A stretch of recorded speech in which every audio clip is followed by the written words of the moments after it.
India's visiting Foreign Secretary Vikram Misri has held talks with Chinese Foreign Minister Wang on Monday in Beijing. Wang said China and India, in fact, should seize the opportunity to meet each other halfway, explore more substantive measures, and commit themselves to mutual understanding, mutual support, and mutual achievement, rather than mutual suspicion, alienation, and mutual depletion.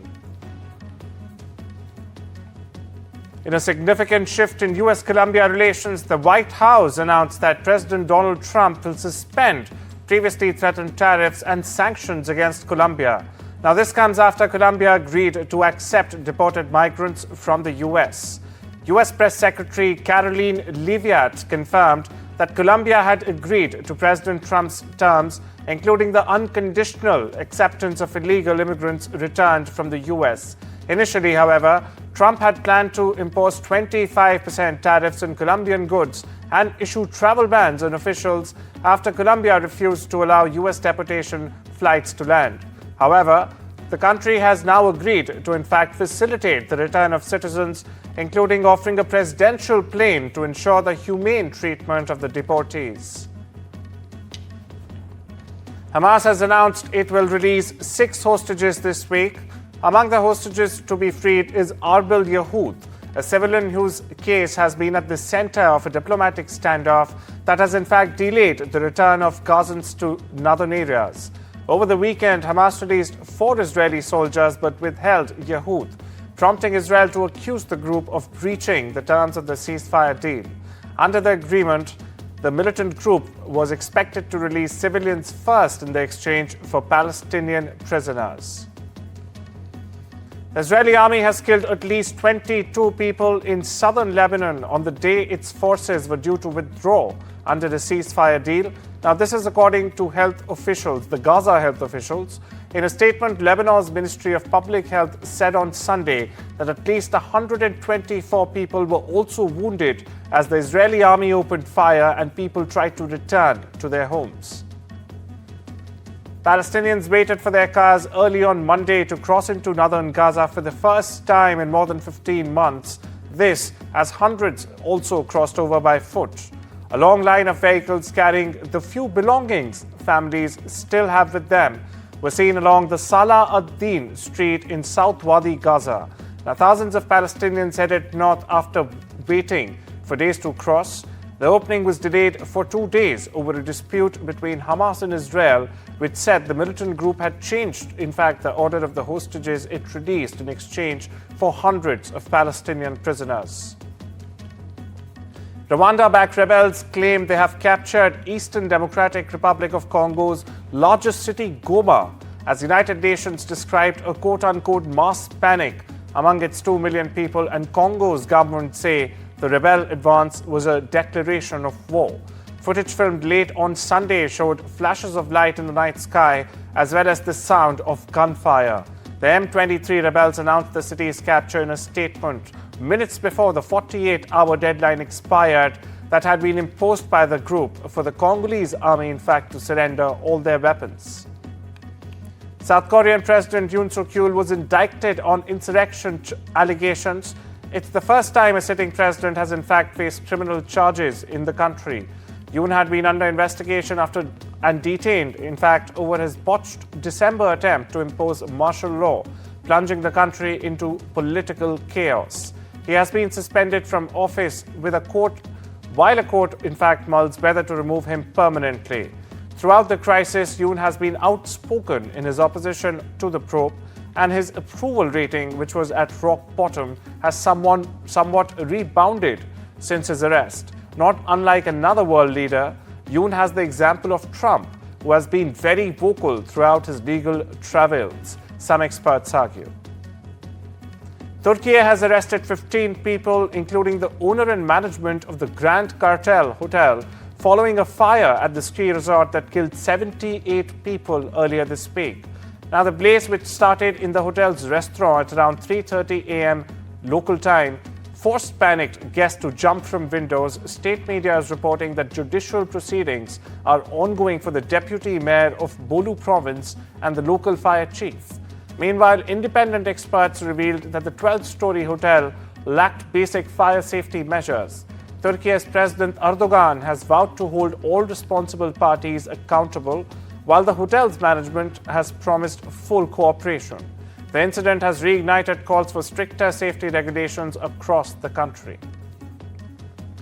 Former Indo-Canadian MP Ruby Dhalla has announced that she will now participate in the leadership race, in fact, for the ruling Liberal Party of Canada to succeed Prime Minister Justin Trudeau. Dhalla entered the race on the eve of the deadline for the candidates to declare themselves, the 23rd of January. Though her campaign, however, will still have to submit the fee of $350,000 Canadian dollars or over $240,000 US dollars to qualify.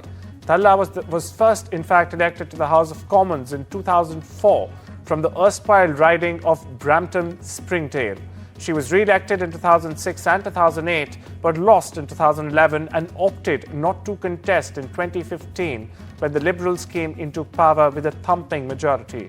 Her victory in 2004 federal election made her, along with Conservative Nina Grewal, the first women of Indian origin to be elected to the Canadian House. US President Donald Trump is in discussions with multiple parties over the potential purchase of TikTok in US.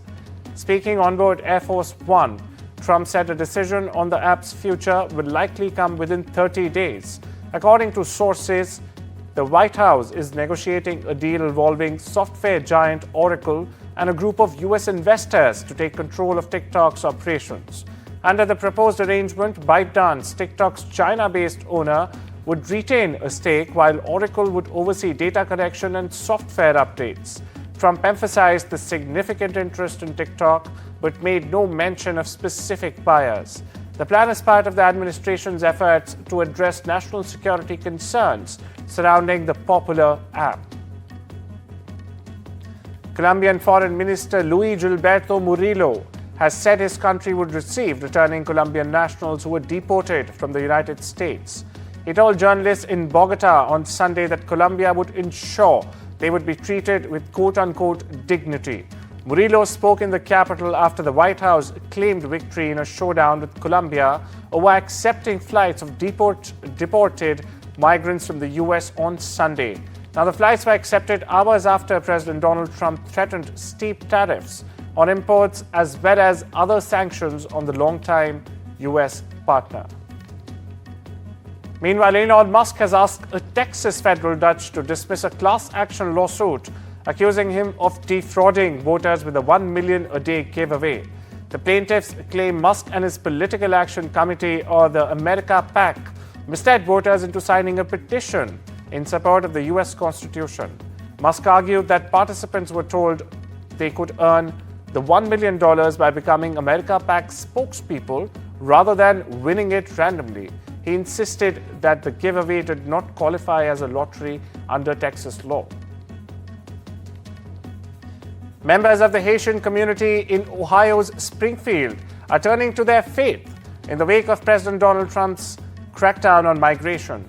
Haitian immigrants in the once desolate town are seeking solace in their churches and local community centers and businesses, overwhelmed by fears Trump will end or let expire the temporary protected status program that allows them to remain in the U.S. legally. Thousands of temporary Haitian migrants have legally landed in Springfield in recent years under the TPS program, as a long-standing unrest in the home country has given way to violent gang rulings ruling the streets. The U.S. Drug Enforcement Administration, or the DEA, has released images and videos on Sunday of an immigration enforcement operation at a Colorado nightclub outside Denver, where 50 people were taken into custody. The early morning raid Sunday was a part of a ramped-up deportation action promised by U.S. President Donald Trump. Now, the Trump administration officials, including border czar Tom Homan and the acting Deputy Attorney General, visited Chicago on Sunday to witness operations in the nation's third largest city. The presidential election in Belarus ended on Sunday with polling stations closing at 8 p.m. local time. According to the Central Election Commission of the country, the turnout by 8 p.m. local time was 85.7%. Belarus's President Alexander Lukashenko is all but certain to extend his more than 3 decades in power in Sunday's election. The 70-year-old strongman is poised to win a 7th 5-year term after a campaign in which 4 token challengers all have, in fact, praised his rule. Lukashenko has been in power since 1994 and has ruled the country of 9 million people with an iron fist. A US-based organization is transforming the house of Auschwitz commander Rudolf Höss into a research center devoted to fighting extremism and is introducing it to the public on the 80th anniversary of the liberation of Auschwitz on Monday. Now, the house, which belonged to a Polish family before Nazi Germany's invasion of Poland, lies next to the site of the former death camp, now the Auschwitz-Birkenau State Museum. My dream, and those of our colleagues, is that every visitor, every fellow, every academic that comes here takes action to fight extremism and anti-Semitism wherever they come from. The dazzling display of molten iron fireworks, a traditional Chinese folk art preserved as a national intangible cultural heritage, has been staged in Yuyao City, East China's Xinjiang province, to celebrate the upcoming Chinese New Year. Now, the iron flower beating is a folk art performance of throwing molten iron to create sparkling streaks of light. Sparks rain down as performers sprayed molten iron to simulate fireworks, bringing festive magic ahead of the festival. 6 planets, Venus, Mars, Jupiter, Saturn, Uranus, and Neptune, were spotted in the night skies over Italy in a planetary alignment Sunday evening, seen up close through real-time images shared by the Virtual Telescope project from their remotely controlled robotic telescopes. The great distances between the planets meant they were not visible together in a single image, but they could be located individually, however, and in smaller groups. The astronomical link-up is fairly common and can happen at least every year, depending on the number of planets. A similar parade took place last June, but only 2 planets could be seen without any special equipment.